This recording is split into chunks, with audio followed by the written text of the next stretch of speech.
বছরের সংস্কৃতি, বিচারহীনতার যে সংস্কৃতি এবং আইনের শাসনের অনুপস্থিতিতে যে মানে দুর্যোগ এই দেশের উপর দিয়ে ঘটে গেছে, তার রেশ এখনো চলছে। হ্যাঁ, তার রেশ এখনো কাটেনি।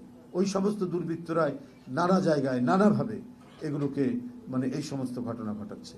তবে ইনশাল্লাহ অতি দ্রুত সমস্ত কিছুর অবসান ঘটাবে, একটি শান্তি, স্বস্তি এবং নিরাপদ আমাদের এই সমাজ নিশ্চিত করার জন্য এবং মানবিক বাংলাদেশ তৈরি করার জন্য বাংলাদেশ জাতীয়তাবাদী দলের সকল পর্যায়ের নেতাকর্মী এবং আমাদের যারা পেশাজীবীরা রয়েছেন, আইনজীবী এবং চিকিৎসকরা, তারা কাঁধে কাঁধ মিলিয়ে বিষয়ে কাজ করবেন এবং কাজ করে যাচ্ছে।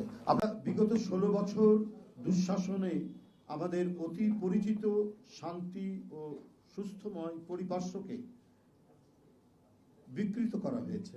দীর্ঘদিনের বাংলাদেশের সামাজিক সংহতিকে বিনষ্ট করা হয়েছে।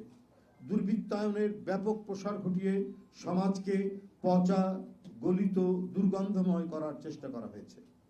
অন্যের জমি দখল, লুট, টাকা পাচারের মহা উৎসবের মধ্যে দিয়ে নিজের সিংহাসন অটল রাখতে সব ধরনের নোংরামিকে প্রশ্রয় দিয়েছিলেন শেখ হাসিনা। তার শাসনের সমসময়ে হত্যা, গুম, খুন, ধর্ষণ, নারী শিশু নির্যাতন, বিরোধী দলের রাজনৈতিক নেতাকর্মীদের উপর অকথ্য নির্যাতন, রাষ্ট্র সমাজের এমনই বিস্তার লাভ ঘটানো হয়েছিল যাতে সভ্য, শিষ্ট, সজ্জন মানুষের বসবাস করার বিপজ্জনক হয়ে পড়েছিল।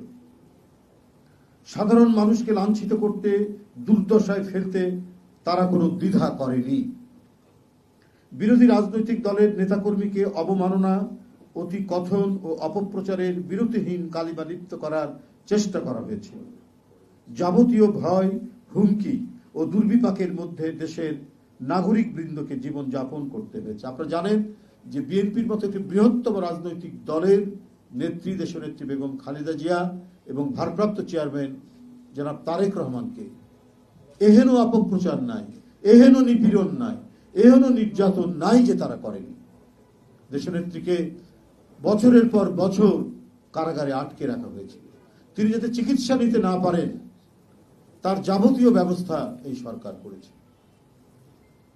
দলের ভারপ্রাপ্ত চেয়ারম্যান যাতে দেশে ফিরতে না পারেন এই কারণে একের পর এক মিথ্যা মামলায় তাকে সাজা দেওয়া হয়েছে। গোটা দেশকে নিজের হাতের মুঠোয় নিতে শেখ হাসিনা কোনো আইনের শাসন, ন্যায় বিচার কোনো কিছুর তোয়াক্কা করেননি। এক ভয়ঙ্কর একদলীয় দুঃশাসনের মধ্যে দিয়ে এক দানবীয় দুঃশাসন তৈরি করেছিলেন শেখ হাসিনা। প্রিয় বন্ধুগণ, সেই রেস ধরেই চলেছে এখনো নারী শিশু নির্যাতনকারীরা যেন ওতপোতে বসে আছে। সেই রেসটা এখনো সম্পূর্ণ কাটিয়ে ওঠা যায়নি পরিবর্তিত পরিস্থিতিতে। এখনো সেই সমস্ত দুষ্কৃতিকারীরা ওত পেতে বিভিন্ন জায়গায় বসে আছে। সম্প্রতি মাগুরায় বোনের শ্বশুর বাড়িতে শ্বশুর কর্তৃক 8 বছরের শিশু আসিয়াকে ধর্ষণ এবং কয়েকদিন চিকিৎসারত থেকে গতকাল তার মৃত্যুবরণ সারা জাতিকে বিমূঢ় বেদনায় বেদনার্ত করেছে। এই মর্মান্তিক ঘটনায় সারা জাতির চোখ অশ্রু সজল।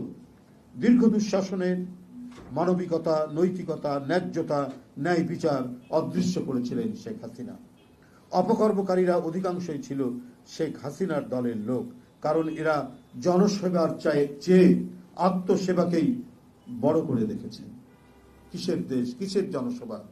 এক একটা মন্ত্রী আঙ্গুল ফুলে, এক একটা এমপি, আওয়ামী লীগের লোকজন আঙ্গুল ফুলে কলা গাছ হয়েছেন।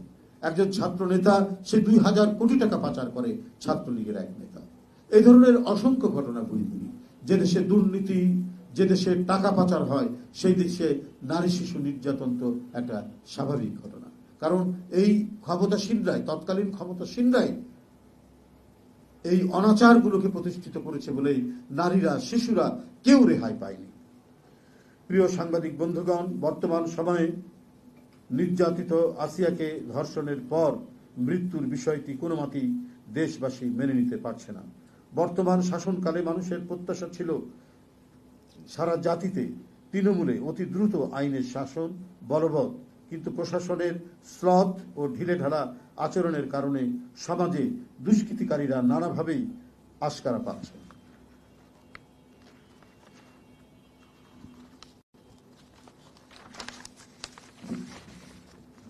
মানুষের সমবেত ধ্বনি ন্যায় বিচার নিশ্চিত করা, কিন্তু সেটি যদি অনুপস্থিত থাকে তাহলে অন্তর্বর্তীকালীন সরকারের গ্রহণযোগ্যতা হ্রাস পেতে থাকবে। আইনের শাসনের শক্ত কাঠামো তৈরি করা হলেই ন্যায় বিচার নিশ্চিত হবে।